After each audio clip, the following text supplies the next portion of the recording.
Welcome to Natu Reads, an audio library of revolutionary texts.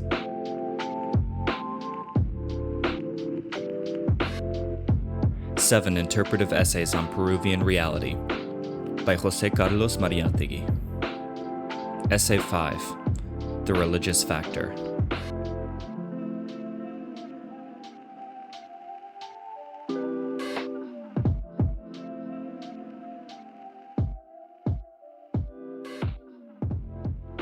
The Religion of Tawantinsuyo. We have definitely left behind the days of anti-clerical prejudice, when the quote free-thinking end quote critic happily discarded all dogmas and churches in favor of the dogma and church of the atheist free-thinking orthodoxy. The concept of religion has become broader and deeper, going far beyond a church and a sacrament. It now finds in religious institutions and sentiments a significance very different from that which was attributed to it by those fervent radicals who identified religion with, quote, obscurantism, end quote. The revolutionary critic no longer disputes with religion and the church the services they have rendered to humanity or their place in history. We are therefore not surprised when a modern and perceptive writer like Waldo Frank explains the North American phenomenon by carefully tracing its religious origin and factors. According to him, the United States was created by the pioneer, the Puritan, and the Jew. The pioneer descends from and is the fulfillment of the Puritan, because the Puritan protest was rooted in his will for power. Quote, the Puritan had begun by desiring power in England. This desire had turned him deviously into austere ways. He had soon learned the sweets of austerity. Now he became aware of the power over himself, over others, over physical conditions which the austere life brought with it. A virgin and hostile continent demanded whatever energy he could bring to bear upon it. A frugal, self-denying life released that energy far better than could another, end quote. The Anglo-Saxon colonizer did not find in North America an advanced culture or a powerful population. Christianity, therefore, did not proselytize. The Spaniard was not only different as a colonizer, but also had a different mission. In Mexico, Peru, Colombia, and Central America, the missionary was supposed to convert a large population with its own deep-seated religious practices and institutions.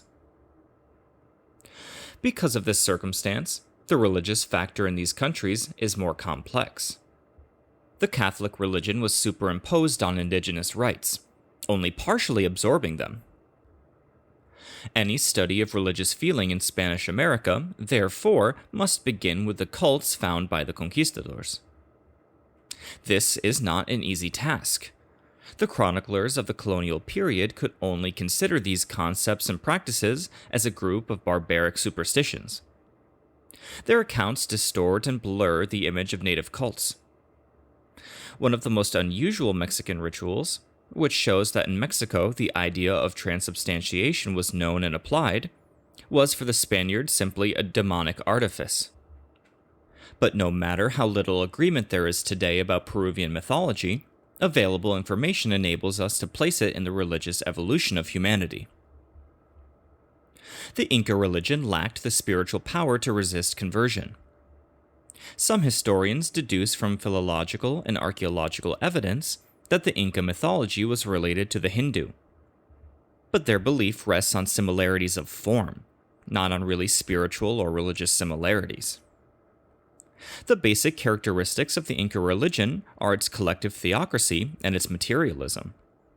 These characteristics differentiate it from the essentially spiritual Hindu religion. Without sharing the conclusion of Valcárcel that the man of Tawantinsuyo had virtually no idea of a, quote, beyond, end quote, or behaved as though he had none, we cannot be oblivious to the tenuous and sketchy nature of his metaphysics. The Quechua religion was a moral code rather than a metaphysical concept, which brings us much closer to China than to India. State and church were absolutely inseparable. Religion and politics recognized the same principles and the same authority. Religion functioned in terms of society. From this point of view, the Inca religion opposed to the religions of the Far East in the same way that the latter, as pointed out by James George Frazer, opposed the Greco-Roman civilization. Quote, Greek and Roman society, writes Frazer, was built on the conception of the subordination of the individual to the community, of the citizen to the state. It set the safety of the commonwealth, as the supreme aim of conduct, above the safety of the individual, whether in this world or in the world to come. Trained from infancy in this unselfish ideal, the citizens devoted their lives to the public service and were ready to lay them down for the common good. Or, if they shrank from the supreme sacrifice, it never occurred to them that they acted otherwise than basely in preferring their personal existence to the interests of the country. All this was changed by the spread of Oriental religions, which inculcated the communion of the soul with God and its eternal salvation as the only objects worth living for, objects in comparison with which the prosperity and even existence of the state sank into insignificance. End quote. Because of its identification with the social and political regime, the Inca religion could not outlive the Inca state. It had temporal rather than spiritual ends, and cared more about the kingdom of earth than the kingdom of heaven. It was a social, not an individual, discipline.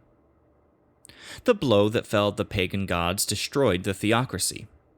What survived of this religion in the Indian soul could not be a metaphysical concept, but agrarian rituals, incantations, and pantheism. All the accounts we have of the Inca ceremonies and myths make clear that the Quechua religion was much more than a state religion, in the sense that we know it today. The church was a social and political institution. It was the state itself. Religion was subordinate to the social and political interests of the empire. This aspect of the Inca religion is demonstrated in the treatment given by the Incas to the religious symbols of the people they conquered. The Inca church was more concerned with subjugating their gods than in persecuting or condemning them. The Temple of the Sun, thus, became the temple of a kind of federal religion or mythology. The Quechua was neither proselytizer nor inquisitor. He used his efforts to unify the empire, and, for this purpose, he was interested in abolishing cruel rituals and barbaric practices, not in the propagation of a new and unique faith. For the Incas, it was more a matter of elevating than of replacing the religious habits of the people annexed to their empire. The religion of Tawantinsuyo, furthermore, did not violate any of the feelings or customs of the Indians. It was not composed of complicated abstractions, but of simple allegories. All its roots were nourished on the instincts and customs of a nation made up of agrarian tribes that had a healthy, rural pantheism, and that were more inclined to cooperate than to wage war. The Inca myths rested on the primitive religious habits of the Indians, without opposing them except to the extent that the latter was considered obviously inferior to the Inca culture or dangerous to the social and political regime of Tawantinsuyo. The tribes of the empire believed not in a religion or a dogma, but simply in the divinity of the Incas. Therefore, the natural elements of the religion of the ancient Peruvians, animism, magic, totems, and taboos, are more interesting to investigate than the mysteries and symbols of their metaphysics and very rudimentary mythology. This investigation should yield sure conclusions about the moral and religious evolution of the Indian. Abstract speculation on the Inca gods has frequently led the student to deduce from the correlation or affinity of certain symbols and names a probable relationship of the Quechua race with races that are spiritually and intellectually different. On the other hand, a study of the primary factors of this religion establishes the universality, or near universality, of innumerable magical rituals and beliefs, and, therefore, the risk of looking in this field for proof of hypothetical common origins. In recent years, the comparative study of religion has made enormous strides that preclude the use of the old premises for decisions about the singularity or significance of a cult. James George Frazer, who is responsible for so much of this progress, maintains that among all people, the age of magic has preceded the age of religion. and he shows that groups of people totally unknown to one another have applied in a similar or identical fashion the laws of, quote, similarity, end quote, and of, quote, contact or contagion, end quote. The Inca gods reigned over a multitude of minor deities who were destined to outlive them because they had been rooted in the soil and soul of the Indian long before the empire. The Indians, quote, animism, end quote, peopled the territory of Tuantinsuyo with local spirits and gods whose worship offered more resistance to Christian conversion than the Inca worship of the sun or the Gadcon. Quote, totemism, end quote, of the same substance as the Ayllu and the tribe, which were more enduring than the empire, took refuge not only in tradition, but in the very blood of the Indian. Magic, identified as a primitive art to cure the sick, had its own needs and vital impulses, and was so deeply ingrained that it could survive for a long time under any religious belief. These natural or primitive elements of worship fitted in perfectly with the character of the Inca monarchy and state. Moreover, these elements required the divinity of the Incas and of their government. The Inca theocracy is explained in all its detail by the social condition of the Indian. There is no need to look for an easy explanation in the occult arts of the Incas. This point of view assumes the existence of an oppressed mass to be overawed and humbled. Fraser, who has made a masterful study of the magic origins of royalty, analyzes and classifies the various types of king priests and human gods, more or less close to our Incas. Quote, among the American Indians, he writes, referring particularly to this case, the furthest advance towards civilization was made under the monarchical and theocratic governments of Mexico and Peru. But we know too little of the early history of these countries to say whether the predecessors of their deified kings were medicine men or not. Perhaps a trace of such a succession may be detected in the oath which the Mexican kings, when they mounted the throne, swore that they would make the sun to shine, the clouds to give rain, the rivers to flow, and the earth to bring forth fruits in abundance. Certainly, in Aboriginal America, the sorcerer was a medicine man, surrounded by a halo of mystery and an atmosphere of awe, was a personage of great influence and importance, and he may well have developed into a chief or king in many tribes, though positive evidence of such a development appears to be lacking, end quote. Although the author of The Golden Bough is overly cautious because of the lack of historical material, he still reaches this conclusion. Quote, in South America, also the magicians or medicine men seem to have been on the high road to chieftainship or kingship, end quote. In a later chapter, he further defines his impression. Quote, from our survey of the religious position occupied by the king in rude societies, we may infer that the claim to divine and supernatural powers put forward by the monarchs of great historical empires, like those of Egypt, Mexico, and Peru, was not the simple outcome of inflated vanity or the empty expression of a groveling adulation. It was merely a survival and extension of the old savage apotheosis of living kings. Thus, for example, as children of the sun, the Incas of Peru were revered like gods. They could do no wrong, and no one dreamed of offending against the person, honor, or property of the monarch, or of any of the royal race. Hence, too, the Incas did not, like most people, look on sickness as an evil. They considered it a messenger sent from their father the sun to call them to come and rest with him in heaven, end quote. The Inca people knew no separation between religion and politics, between church and state. All their institutions, like all their beliefs, conformed strictly to the agricultural economy and to their sedentary spirit. Their theocracy rested on the ordinary and the empirical, not on the magical skills of a prophet or on his doctrine. Religion was the state.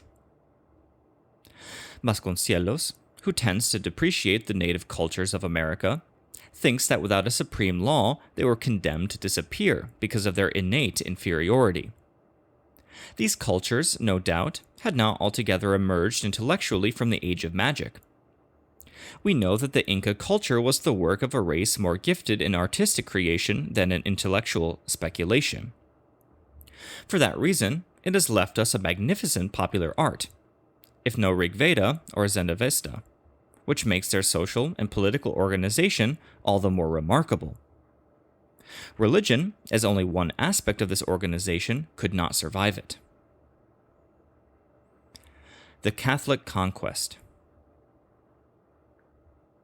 I have already said that the conquest was the last crusade, and that the conquistadors were the last representatives of Spanish grandeur. As a crusade, the conquest was essentially a military and religious enterprise. It was carried out jointly by soldiers and missionaries. The triumvirate of the conquest of Peru would have been incomplete without Hernando de Luque, who acted as scholar and advisor of the company. Luque was the deputy of the Church and of the Faith. His presence protected the rights of the dogma and gave the expedition a doctrine. In Cajamarca, the faith of the conquest was invested in Father Valverde. Although the execution of Atahualpa was brought about solely by the crude political maneuverings of Pizarro, it was dressed up with the religious reasons and made to appear as the first sentence passed by the Inquisition in Peru. After the tragedy of Cajamarca, the missionary continued to dictate his law to the conquest. Spiritual power inspired and directed temporal power. On the ruins of the empire, in which church and state had been one, a new theocracy was built. In this theocracy, the latifundium, an economic mandate, was born of the encomienda, an administrative, spiritual, and religious mandate. The friars took solemn possession of the Inca temples. Perhaps a certain Thomist predestination decreed that the Dominicans, masters in the scholarly art of reconciling Christianity with pagan tradition, should install themselves in the Temple of the Sun. Although the colonizer of Saxon America was the Puritan pioneer, the colonizer of Spanish America was not like the conquistador, the Knight of the Crusades. The reason is obvious. The Puritan represented a movement in ascent, the Protestant Reformation. The Knight of the Crusades personified an era that had ended, the Catholic Middle Ages. England continued to send Puritans to its colonies long after Spain had no more crusaders to send overseas. The species was extinct.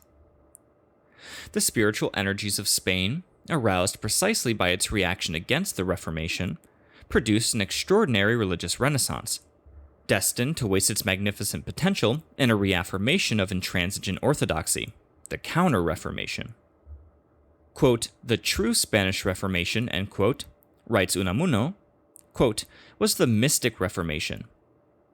Unconcerned with the Protestant Reformation, mysticism was, nevertheless, Spain's strongest bulwark against it. Through the medium of the Spanish Reform, Saint Teresa probably was as effective as Saint Ignatius of Loyola in the Counter-Reformation," end quote. The conquest used up the last of the Crusaders. And the crusade of the conquest, in most cases, was not a true crusade, but a prolongation of its spirit. The noble was no longer interested in heroic deeds. The extent and wealth of Spanish possessions guaranteed him a courtier's life of opulence. The crusader of the conquest, when a nobleman, was poor. Otherwise, he was a commoner. Having come from Spain to occupy the land for their king, whom the missionaries acknowledged first of all as a trustee of the Roman Catholic Church, the conquistadors appeared to be driven at times by a vague presentiment that they would be succeeded by lesser men. A confused and obscure instinct fomented their rebellion against the mother country, the same instinct that may have given Cortés the courage to burn his ships. The rebellion of Gonzalo Pizarro was kindled by a tragic ambition, a desperate and impotent nostalgia. With his defeat, the work in the race of the conquistadors was finished. Conquest ended. Colonization began. And if the conquest was a military and religious expedition, colonization was nothing but a political and ecclesiastical enterprise. It was begun by a man of the church, Don Pedro de la Gasca. The priest replaced the missionary. The viceroyalty, dedicated to sensual pleasure and idleness, was to bring to Peru an educated nobility and learned men, people belonging to another Spain, the Spain of the Inquisition and of decadence. During the colonial period, in spite of the Inquisition and the Counter-Reformation, the civilizing process was largely religious and ecclesiastic. Education and culture were concentrated in the hands of the church. The friars contributed to the viceroyal organization, not only by converting heathens and persecuting heresy, but also by teaching arts and crafts and by establishing crops and factories. At a time when the city of the viceroys was only a few rustic manor houses, the friars founded here the first university of the Americas. Together with their dogmas and rites, they imported seeds, vines, domestic animals, and tools. They studied the customs of the natives, recorded their traditions, and collected the first material on their history. Thanks to their ability to adapt and assimilate, Jesuits and Dominicans, but especially Jesuits, mastered many secrets of Indian history and spirit. And the Indians, exploited in the mines, the factories, and the encomiendas, found their stoutest defenders in monasteries and even in parish priests. Fray Bartolomé de las Casas, who exemplified the best qualities of missionary and apostle, had predecessors and disciples. Catholicism, with its sumptuous mass and its sorrowful devotion, was perhaps the only religion able to attract a population that could not easily rise to a spiritual, abstract religion. It was also aided by its astonishing ability to accommodate to any historical epoch or setting. The work of absorbing old myths and appropriating pagan dates, which had begun many centuries earlier in the West, was continued in Peru. Lake Titicaca, apparently the birthplace of the Inca theocracy, is the site of the most famous shrine of the Virgin. The intelligent and scholarly writer Emilio Romero has interesting comments on the substitution of Catholic rites and images for Inca gods. Quote, "The Indians thrilled with emotion before the majesty of the Catholic ceremony. They saw the image of the sun in the shimmering brocade of the chasuble and cope, and they saw the violet tones of the rainbow woven into the fine silk threads of the rochet. Perhaps they saw the quipus symbolized in the purple tassels of the abbot and the knotted cords of the Franciscan friar. This explains the pagan fervor with which the multitude of Cusco Indians fearfully trembled before the presence of, quote, our Lord of Earthquakes, end quote. This was the tangible image of their memories and their adorations, and far removed from the intent of the friars. Religious festivals vibrated with Indian paganism, expressed in offerings taken to the church of animals from their flocks and of the first fruits of their harvest. Later, they themselves erected their ornate altars of Corpus Christi, laden with mirrors framed in chased silver, raised their grotesque saints, and laid the products of their fields at the feet of the altars. Before the saints, they nostalgically drank the same jora that they had used for their libations in honor of Capagraimi.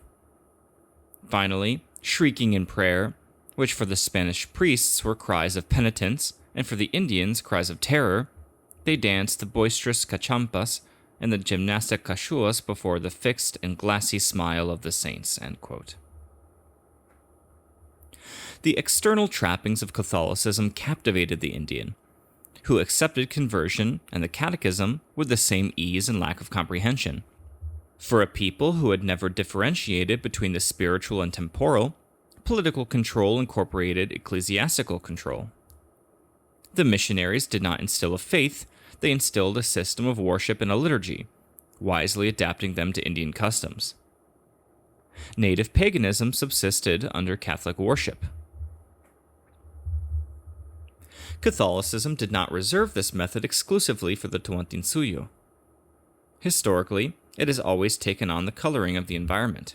The Roman Catholic Church is legitimate heir to the Roman Empire and its policy of colonization and assimilation of the people it subjugates. An investigation of the important dates of the Gregorian calendar has revealed amazing substitutions. Analyzing them, Fraser writes, quote, "Taken altogether, the coincidences of the Christian with the heathen festivals are too close and too numerous to be accidental. They mark the compromise which the Church in the hour of its triumph was compelled to make with its vanquished, yet still dangerous rivals. The inflexible Protestantism of the primitive missionaries, with their fiery denunciations of heathendom, had been exchanged for the supple policy, the easy tolerance, the comprehensive clarity of shrewd ecclesiastics, who clearly perceived that if Christianity was to conquer the world, it could do so only by relaxing the too rigid principles of its founder, by widening a little the narrow gate which leads to salvation. In this respect, an instructive parallel might be drawn between the history of Christianity and the history of Buddhism." End quote. Originally, this compromise spread from Catholicism to all Christianity, but it appears to be a special virtue or a skill of the Roman Catholic Church, not only because it is a compromise in form only — Catholicism has been inflexible in the spheres of dogma and theology — but because, in the conversion of Americans and other peoples, only the Roman Catholic Church continued to use it systematically and effectively. From this standpoint, the Inquisition was strictly an internal affair. Its aim was the repression of heresy within the Catholic religion, not the persecution of heathens. But adaptability is, at the same time, the strength and weakness of the Roman Catholic Church. The religious spirit is only tempered in combat, in suffering. Quote, "Christianity, or rather Christendom," end quote, says Unamuno, quote, "as announced by St. Paul, was not a doctrine, although it expressed itself dialectically. It was a way of life, it was a struggle, it was agony. The doctrine was the gospel, the glad tidings. Christianity, Christendom, was a preparation for death and resurrection, for life eternal." End quote. By passively accepting the catechism without understanding it, the Indians spiritually weakened Catholicism in Peru. The missionary did not have to protect the purity of the dogma. His mission was to serve as a moral guide, an ecclesiastical shepherd for a rustic and simple flock, untouched by spiritual concerns. In religion, as in politics, the heroic times of the conquest were followed by the viceroyal period, which was administrative and bureaucratic. Francisco Garcia Calderón pronounced this judgment on the era as a whole.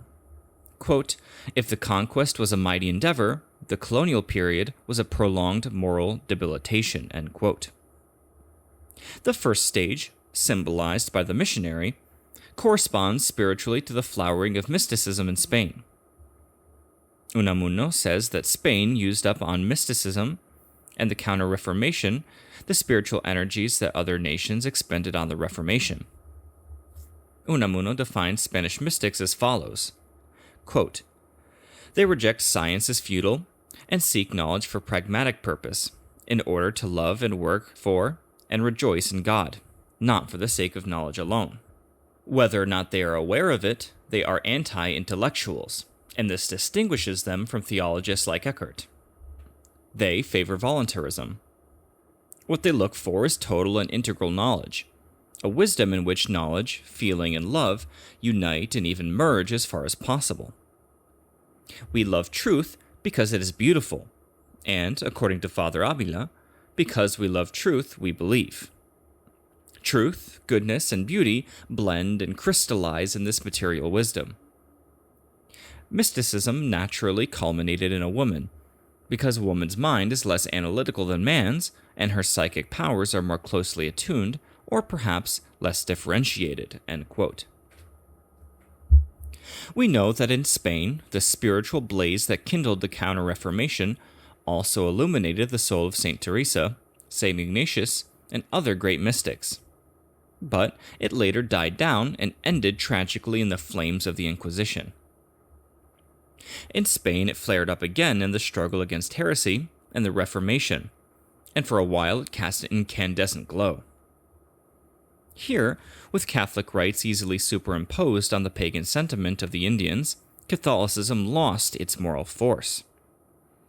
Quote, "A great saint like Rosa of Lima," end quote, observes Garcia Calderón, quote, "has little of the personality and creative drive of St. Teresa, the great Spanish saint," end quote.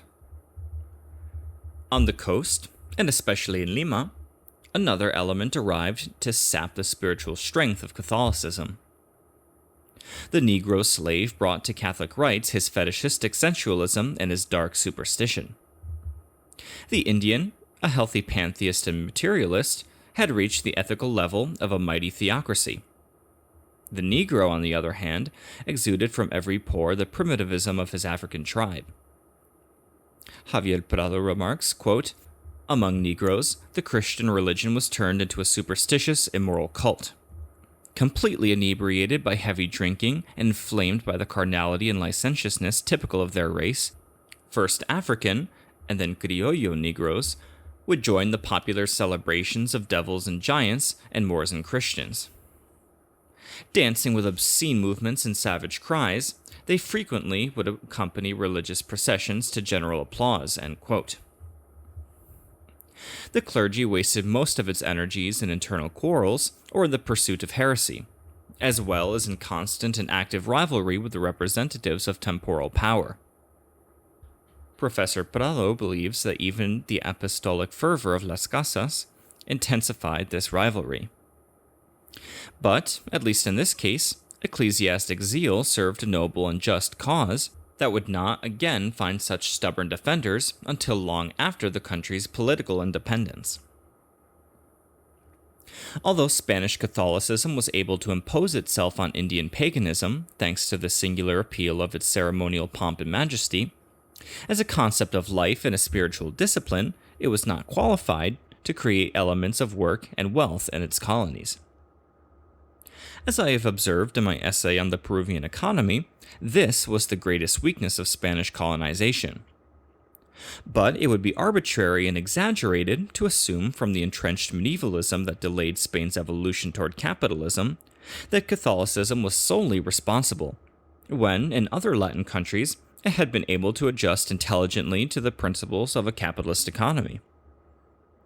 The religious orders, especially the Jesuits, operated in an economic terrain more skillfully than the civil administration and its officials. Spanish nobility scorned work and commerce. The bourgeoisie, still immature, was infected by aristocratic values.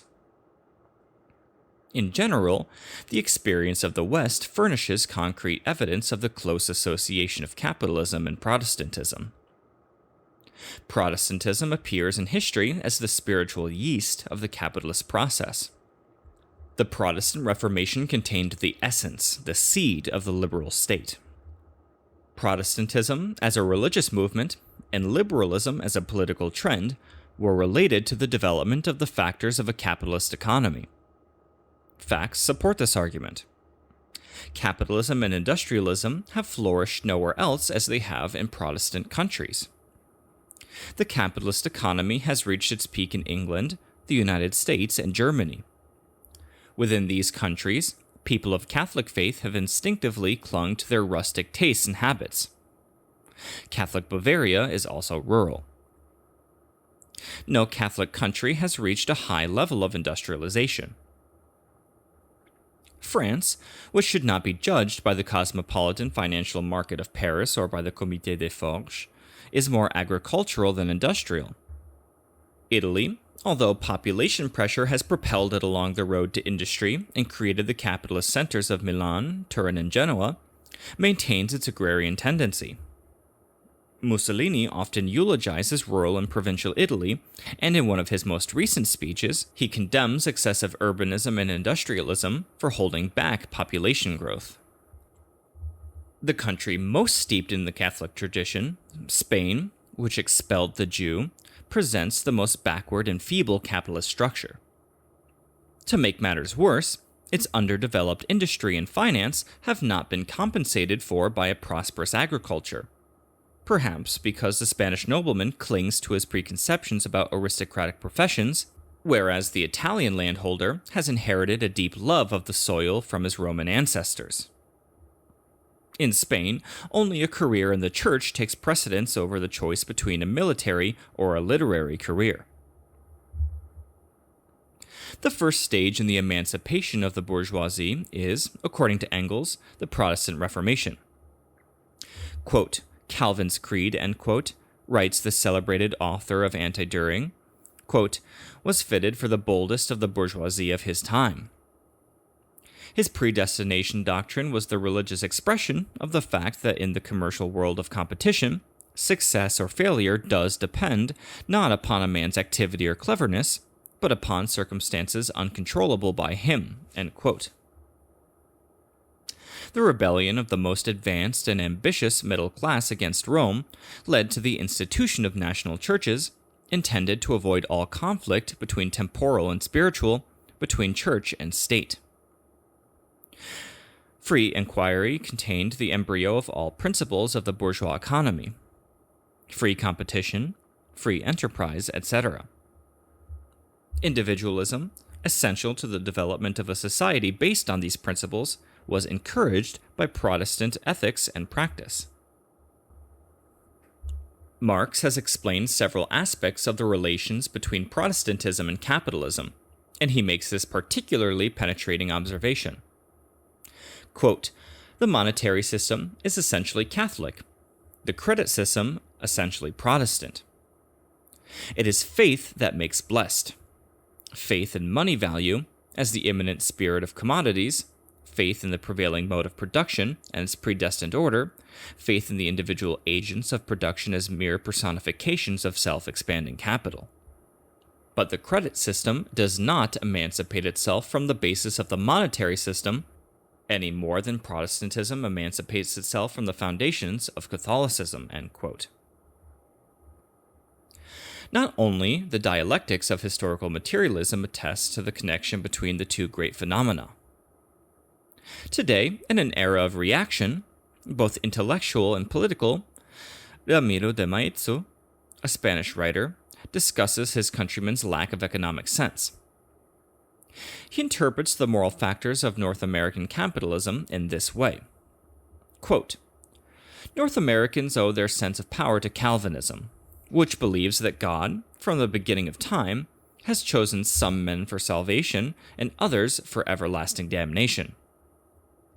That salvation is known in each man's fulfillment of his duties in his work, from which it is deduced that the prosperity attendant on fulfillment of these duties is a sign of the possession of divine grace, and, therefore, must be preserved at all cost, which implies moralization of the manner of spending money.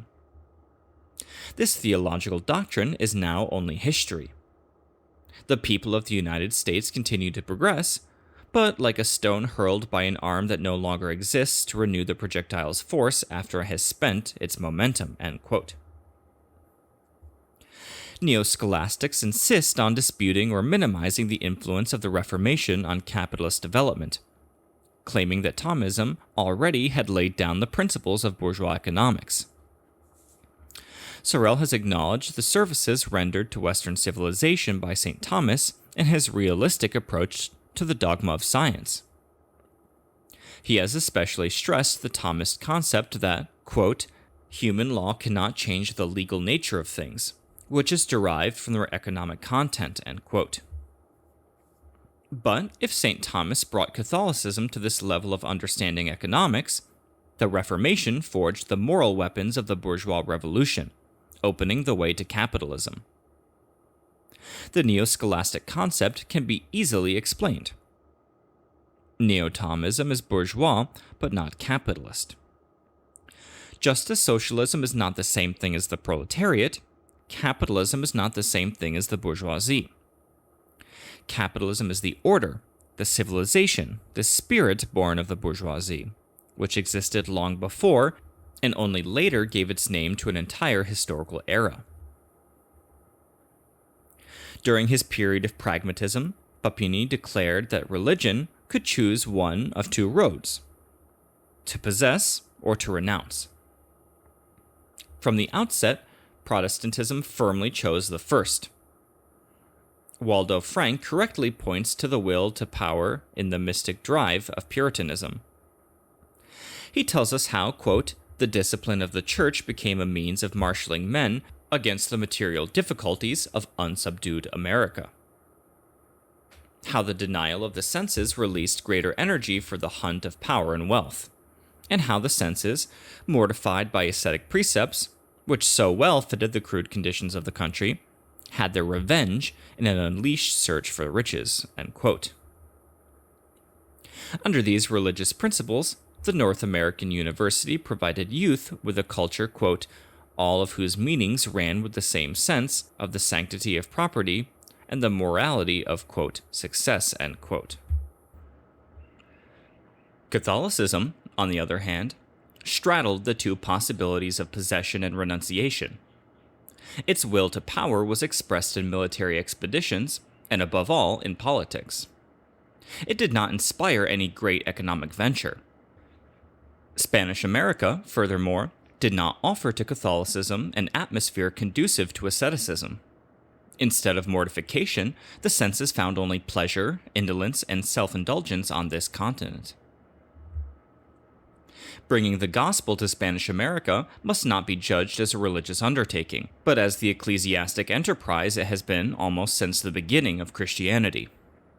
Only a powerful ecclesiastic organization, able to mobilize militias of battle-hardened missionaries and priests, was capable of colonizing people in faraway and exotic lands for the Christian faith. Protestantism was never effective in spreading its doctrine, as a logical consequence of its individualism, which was designed to reduce the ecclesiastic framework of religion to a minimum. Its propagation in Europe was invariably due to political and economic reasons. The Catholic Church's conflicts with states and monarchs inclined to rebel against papal power and join the wave of secessionism. The growth of the bourgeoisie, which found in Protestantism a more convenient system, and which resented Rome's support for feudal privileges. When Protestantism has undertaken to proselytize, it has wisely adopted a method that combines preaching with social service. In North America, the Anglo-Saxon colonizer did not worry about converting the natives. He had to settle an almost virgin land, and all his energies were absorbed by his harsh struggle to conquer nature. Here we see the inherent difference between the Anglo-Saxon and Spanish conquests. In its origin and process, the former was a completely individualist adventure that compelled the men who participated in it to live under great stress. Individualism, pragmatism, and activism are still the mainsprings of North American development. Anglo-Saxon colonization did not need an ecclesiastical organization. Puritan individualism made each pioneer his own minister. The New England pioneer needed only his Bible. Unamuno calls Protestantism, quote, the tyranny of the word, end quote. North America was colonized with great economy of man's forces. Colonization did not use missionaries, priests, theologians, or monasteries. They were not required for the simple, crude possession of the land. A territory, rather than a culture and people, had to be conquered. Some might say that theirs was not an economy but a poverty, and they would be right provided that they recognized that from this poverty emerged the power and wealth of the United States. The destiny of Spanish and Catholic colonization was much broader, its mission more difficult. In these lands, the conquistadors found people, cities, cultures. On the soil, roads and footprints that their passage could not erase. Proselytization had its heroic stage, when Spain sent us missionaries who still burned with the mystic fire and militant spirit of the Crusaders. Quote, together with the soldiers, end quote, I read in Julien Luchaire, quote, disembarked a multitude of Catholic monks and priests, chosen from the best, end quote. But once the Indians' rustic paganism had yielded to Catholic opulence, the conqueror was lulled by the slavery and exploitation of Indian and Negro, and by the abundance of wealth. The clergy was no longer a heroic and impassioned militia, but a pampered bureaucracy, well paid and well regarded. Quote, then came, writes Dr. M. V. Biran, the second age in the history of colonial priesthood, the age of a placid life in magnificent monasteries, the age of sinecures, of profitable parishes, of social influence, of political control, of luxurious celebrations, which inevitably resulted in the abuse and corruption of customs. At that time, priesthood was the best career. It was an honorable and lucrative profession, and those who devoted themselves to it lived like princes and dwelled in palaces, They were the idols of the worthy colonists, who loved them, respected them, feared them, made gifts to them, and willed them their properties.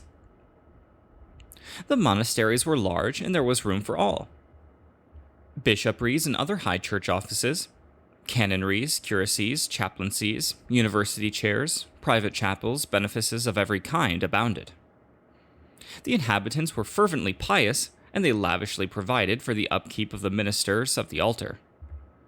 Therefore, quote, every second son of good family entered the priesthood, end quote, end quote. This church was no longer even that of the Counter-Reformation and the Inquisition. The Holy Office had almost no heresies to persecute in Peru. It directed its action against citizens in bad repute with the clergy, against the superstitions and vices that furtively flourished in an atmosphere of sensuality and idolatry, heavy with the dregs of magic, and above all, against whatever it suspected might undermine or diminish its power. In this last respect, the Inquisition behaved more like a political than a religious institution. Quote, the Holy Office, end quote, says Lucher, quote, was powerful, but because the king wanted it to be. Its mission was to persecute political rebels as well as religious innovators. The weapon was in the hands of the king, not of the pope, and the king wielded it as much in his own as in the church's interest, end quote. Ecclesiastical science, furthermore, instead of keeping us abreast of the intellectual currents of the time, separated us from them. The philosophy of scholasticism was kept alive and creative in Spain as long as it was warmed by the ardor of the mystics. But afterwards, it congealed into pedantry and casuistry, and turned into a stiff parchment of erudition and a creaky rhetorical orthodoxy of Spanish theology. In Civilista writings, there is no lack of criticism of this phase of ecclesiastical work in Peru. Quote, what science did the clergy offer, end quote, asks Javier Prado in his thoughtful study. And he replies, quote, a vulgar theology, a formalist dogmatism, a confused and tiresome mixture of Aristotelian doctrine with the sophistry of scholasticism. Whenever the Church has not been able to supply true scientific knowledge, it has resorted to distracting and wearying the mind with gymnastics of words and phrases and with an empty, extravagant, feudal method. Here in Peru, speeches were read in Latin, which was not understood, and they were, nevertheless, discussed in the same language. Here were scholars who, like Pico de la Mirandola, had formulas to solve all scientific propositions. Here the divine and human were decided by means of religious or scholarly authority, even though the most complete ignorance reigned not only about the natural sciences, but also about philosophy and even about the teachings of Bossuet and Pascal. End quote.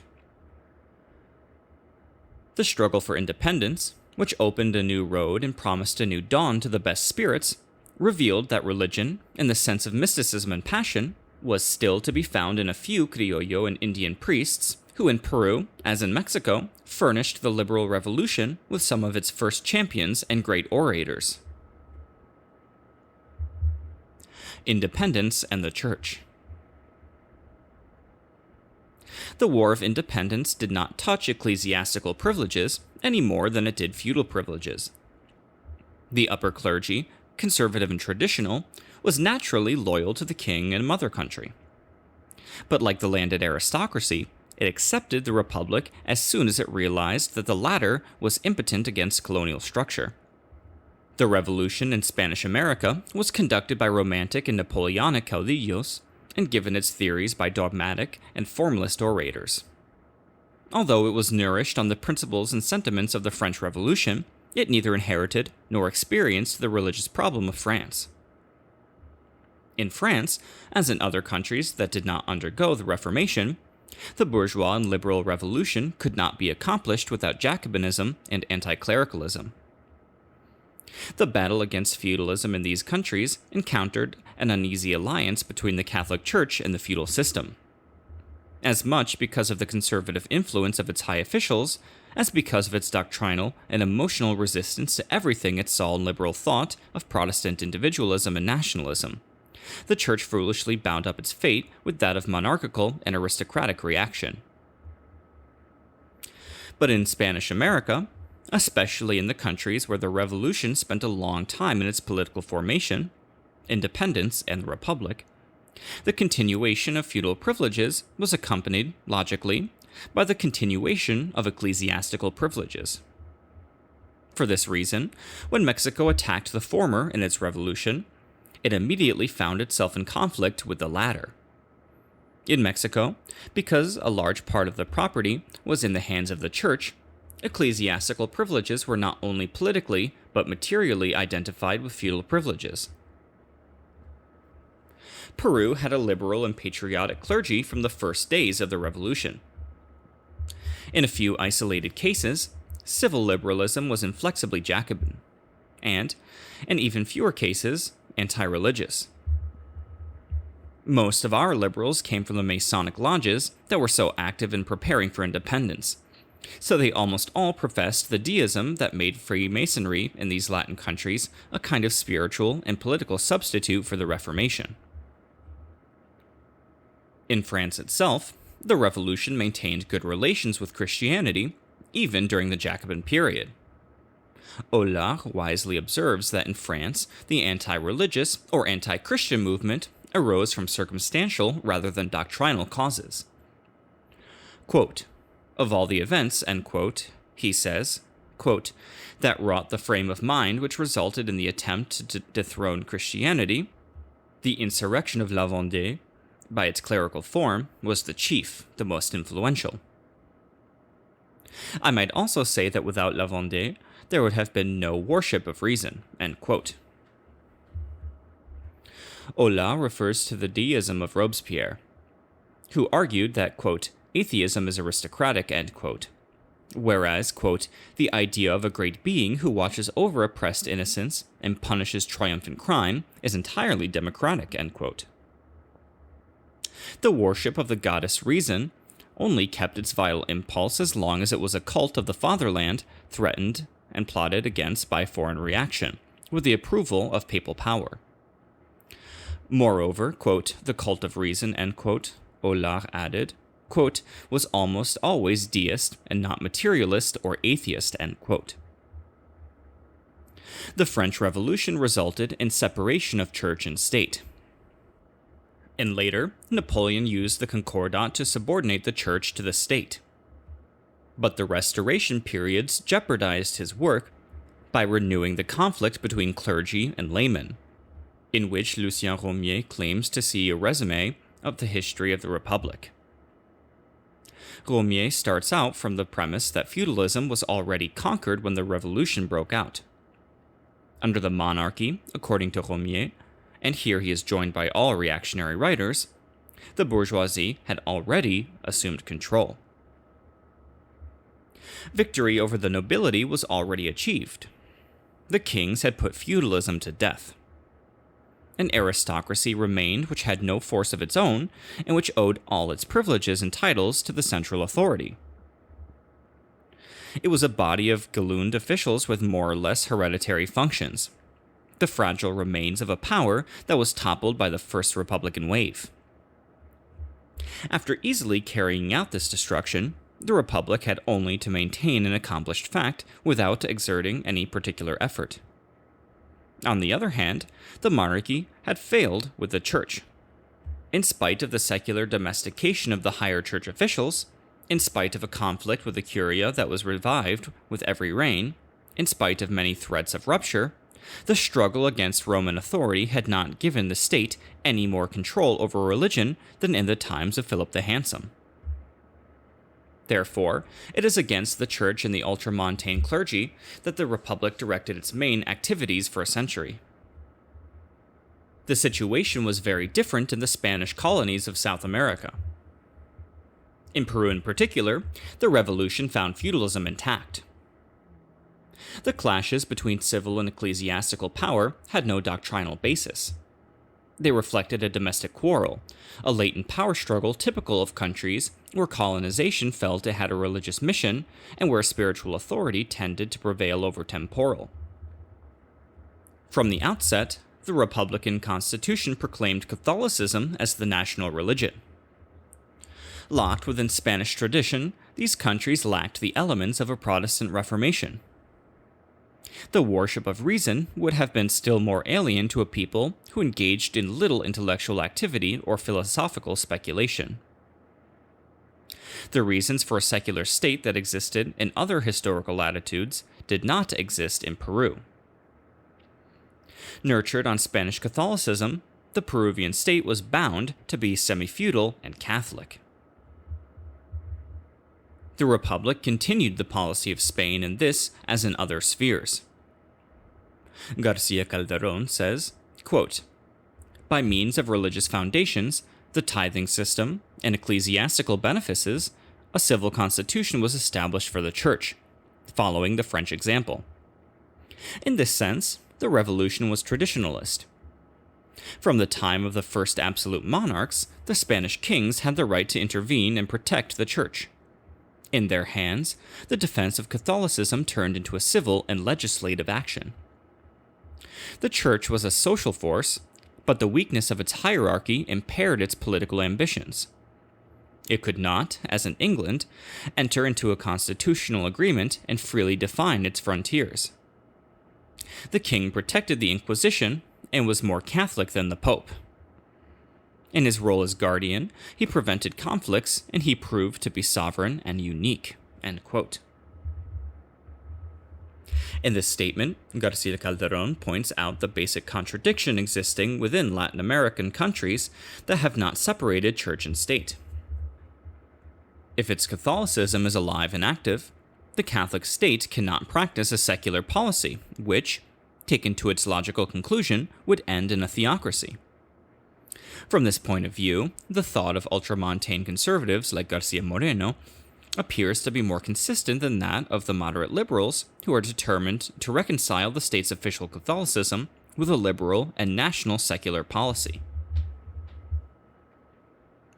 Peruvian liberalism, ineffective and formalist on the economic and political levels, could not be less so on the religious. It is not true, as some claim, that clerical and ecclesiastical influence fought to prevent Jacobin radicalism. The personal attitude of vigil, an impassioned free thinker sprung from the ranks of the Church, does not really belong to our liberalism, which never tried to secularize any more than it tried to defeudalize the state. Jorge Guillermo Leguía writes authoritatively on José Gálvez, the most representative and responsible of the liberal leaders. Quote, "His ideology revolved around two precepts, equality and morality. Therefore, it is wrong to assume from his criticism of the ecclesiastical tithes that he is a Jacobin. Gálvez never denied the Church and its dogmas. He respected and believed in them. The abbess was misguided, who, when told on May 2 of the tragic explosion of the Torre de la Merced, exclaimed, quote, 'What a good use of gunpowder,' end quote. A deputy could hardly be anti-clerical who invoked the Trinity in the introduction of the Constitution. When Gálvez stripped the Church of an income that incarnated the survival of feudalism, his purpose was not anti-clerical, but an economic and democratic reform. Nor was he, as is commonly believed, the author of that proposal, which had been initiated by the Vigil." End quote. Forced by its role as a governing class, the landed aristocracy adopted bourgeois ideas and attitudes and partially assimilated the remains of liberalism. The rise of the Civilista Party was indicative of its liberal evolution and growing capitalist awareness. This movement was rejected by the ecclesiastical element, which coincided more, and not only in the publication of a newspaper, with conservative and plebiscitary Pierrolism. In this period of our history, as I mentioned elsewhere, the aristocracy took on a liberal air. The demos, in reaction, although they protested against the business clique, acquired a conservative and clerical tone. The Civilista hierarchy included some moderate liberals who tried to guide the state towards capitalism, breaking as much as possible with feudal tradition. But the feudal class's domination of Civilismo, together with the lag in our political development caused by the war, prevented these Civilista lawyers and jurists from making any progress. Before the power of clergy and church, civilismo generally responded with passive pragmatism and conservative positivism, which, with a few individual exceptions, characterized its mentality. The first really effective anti-clerical activity was the radical movement, which undertook to denounce and condemn the three elements of Peruvian politics in the recent past: civilismo, pierolism, and militarism. Directed by men of a more literary than philosophical temperament, it devoted its energies to this battle, which did produce, especially in the provinces, a certain increase in religious indifference. This was no gain, because it had no effect whatsoever on the socio-economic structure in which the anathematized system was deeply rooted. The radical or quote González Pradist end quote protest lacked effectiveness because it offered no social and economic program. Its two chief slogans, anti-centralism and anti-clericalism, were by themselves no threat to feudal privileges. Only the movement of Arequipa, recently vindicated by Miguel Ángel Urquieta, tried to enter social and economic terrains, although this effort did not go beyond the drafting of a program. In the South American countries where liberal thought has freely followed its course, inserted into a normal capitalist and democratic evolution, it has been recognized, although only as an intellectual exercise, that Protestantism and a national church are logical requirements for a liberal, modern state. But capitalism has lost its revolutionary spirit, and so this thesis has been overtaken by events. Socialism, according to the conclusions of historical materialism, not to be confused with philosophical materialism, considers that ecclesiastical forms and religious doctrines are produced and sustained by the socioeconomic structure. Therefore, it is concerned with changing the latter and not the former. Socialism regards mere anti-clerical activity as a liberal bourgeois pastime. In Europe, anti-clericalism is characteristic of countries where the Protestant Reformation has not unified civil and religious conscience, and where political nationalism and Roman universalism live in either open or latent conflict, which compromise can moderate but not halt or resolve. Protestantism does not penetrate Latin America as a spiritual and religious power, but through its social services, YMCA, Methodist missions in the Sierra, etc. This and other signs indicate that it has exhausted its possibilities for normal expansion. Furthermore, it suffers from Latin America's anti-imperialism, which suspects the Protestant missions of being strategic outposts of British or North American capitalism. Rationalist thought of the 19th century sought to explain religion in terms of philosophy. More realistically, pragmatism has accorded to religion the place from which rationalism conceitedly thought to dislodge it. As Sorel predicted, the historical experience of recent years has proven that present revolutionary and social myths can occupy man's conscience just as fully as the old religious myths.